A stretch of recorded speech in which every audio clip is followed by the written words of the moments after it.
네, 오늘은 강의를 좀 찍으려고 하고 있어요. 너희가 시를 공부해야 되는데 시에 대해서 그냥 막 읽고 푸는 것보다 의미를 파악하고 이 시에서 시인이 하고 싶은 말이 무엇인지 이런 것들을 좀 추측해보고 자신만의 감상법으로 보는 게 되게 중요하거든요. 그래서 일단은 오늘 배울 시가 동해바다라는 시예요. 동해바다. 이 시는 신경림이라는 시인이 만든 거고 일단은 우리가 이 시를 배우기 전에 성찰이라는 것에 대해서 한번 정리를 해볼게요. 성찰이라고 하는 것은 우리가 반성한다는 뜻이기도 하고 되돌아본다는 건데요. 일단 성찰의 뜻은요. 자신이 지금 어떻게 살고 있는지에 대해서 살펴보면서 앞으로 어떻게 살아야 되는지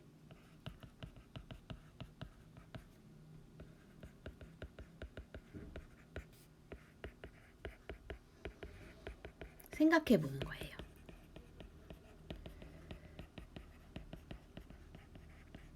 그러니까 계속 자신을 계속 살펴보고 계속 되돌아보면서 앞으로 어떻게 미래라든지 이런 것에 대해서 한번 되돌아볼 수 있는 그런 것들을 성찰이라고 해.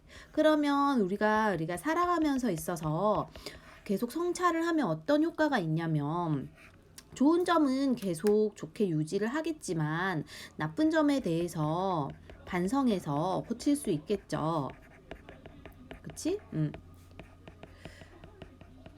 그래서 좋은 점은 계속 가는 거고 그렇게 되면은 자신이 성장할 수 있고요. 그리고 앞으로 미래에 대해서도 계획할 수 있고 과거도 반성해 볼 수 있고 또 이제 자신을 계속 되돌아보는 거니까. 그죠? 그래서 이런 것들을 성찰이라고 하는데요. 이런 성찰이라는 거는 내가 비록 지금 미성숙하더라도 예를 들어 너희들은 아직 청소년기니까 성숙했다고 할 수는 없죠. 성장은 하고 있지만 근데 너희들도 성찰은 할 수 있거든요. 그래서 아직 미성숙하다 하더라도 성찰을 계속 할 수가 있다는 거예요. 그래서 이런 우리가 성찰의 뜻을 우리가 배우는 이유는요. 성찰에 대해서 오늘은 이 시를 통해서 조금 더 살펴볼 거거든요. 그래서 오늘 배울 시는 동해바다라는 시입니다. 자, 동해바다 한번 볼게요. 시 제목은 동해바다이고 후포에서라는 부제목을 가지고 있어. 후포라는 곳은 이제 경북 울진군 후포면에 있는 항구래요. 항구에서 뭔가 바다를 보다가 자기에 대해서 반성을 해보셨나 봐요. 신경림이라는 시인이 쓰신 겁니다. 이 단원의 포인트는 이따 화자의 태도를 조금 더 주목해보자. 화자라고 하는 건 시에서 말하는 사람이에요. 말하는 사람. 그래서 시에서 말하는 사람이 작가일 수도 있고 또는 다른 대상일 수도 있지만 그러면 이 시에서 말하는 사람이 과연 어떤 태도로 이 시를 쓰고 있는가. 지금 우리는 아직 보진 않았지만 이 시에서는 남에게는 엄격하고 자신에겐 너그러웠던 자신을 성찰하고 그러면서 남에게 너그럽고 자신에게 엄격한 삶의 태도를 소망하는 그런 태도를 가지고 있대. 그리고 이걸 반성하게 된 계기는 매개체라고 하는 거는 뭔가 그렇게 하게 만든 물건, 하게 만든 것 이런 뜻이거든. 그래서 자기를 성찰하게 만든 것은 동해바다예요. 동해바다를 가서 이런 생각을 하게 된 거지. 사물에 부여한 대조적 의미 이런 게 이제 시험에 날라오는 중요한 거겠죠. 돌은 남에게는 엄격하고 자신에게 너그러운 존재고 동해바다는 남에겐 너그럽고 자신에게 엄격한 존재. 그래서 둘 중에서 굳이 따지면은 시인은요 동해바다처럼 되기를 원하는 걸 거예요. 자, 한번 보자.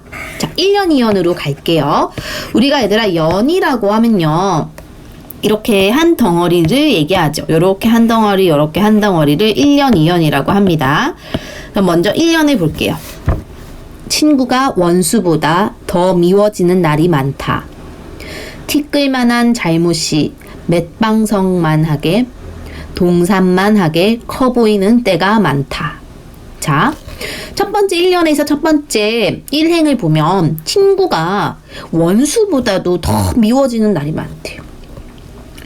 그 이유가 아래쪽에 보면 티끌만한 잘못이, 티끌이라고 하는 건 굉장히 작은 잘못이지 굉장히 사소한 걸 뜻하는데요. 이 사소한 잘못도 맷방석만하게, 맷방석에 아래 뜻이 나와 있어. 맷돌을 쓸 때 밑에 끼는 지프로 만든 방석, 좀 큰 거거든요. 그래서 친구의 잘못을 굉장히 티끌에 비해서 엄청 크게 본다는 거지.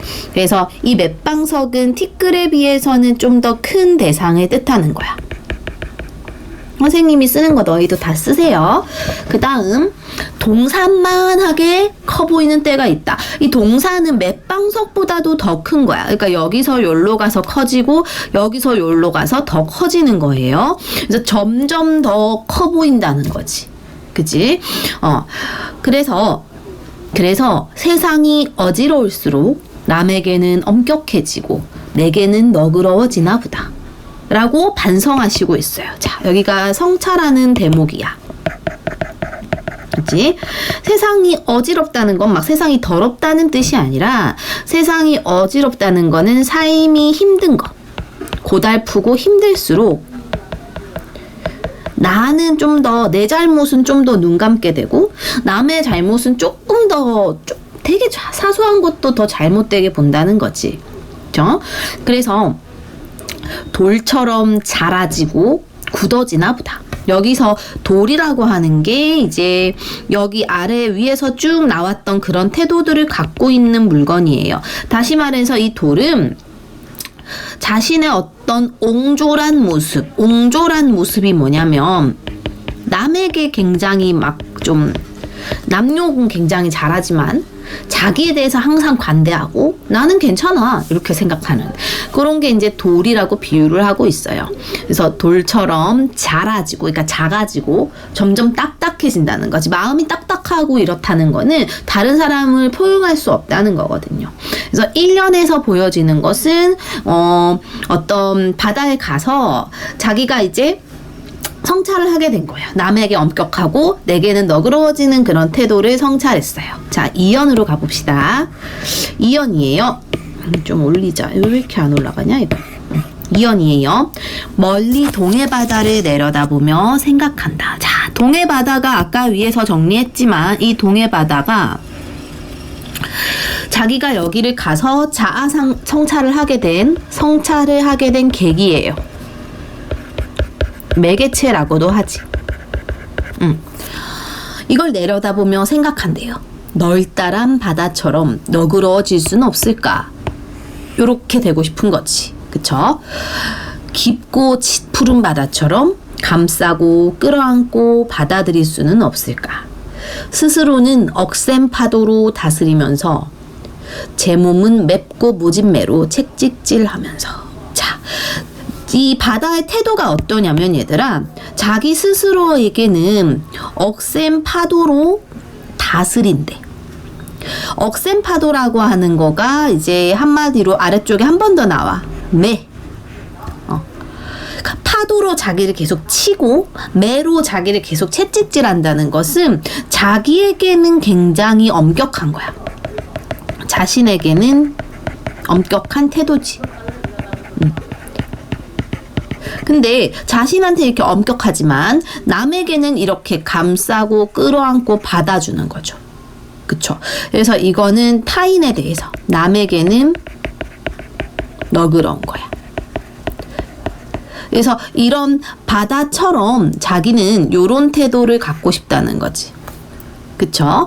그래서 이 1년과 2년이 이 시가 어렵진 않아요. 1년과 2년을 통해서 이 화자는 남에게 엄격하고 자신에게는 너그러웠던 그런 태도를 반성하고 오히려 남을 조금 더 이해해주고 포용해주고 자신은 조금 더 항상 되돌아보고 채찍질하고 반성하는 그런 삶의 태도를 갖고 싶다라고 했던 시예요. 그리고 앞에서 본 것처럼 이 돌과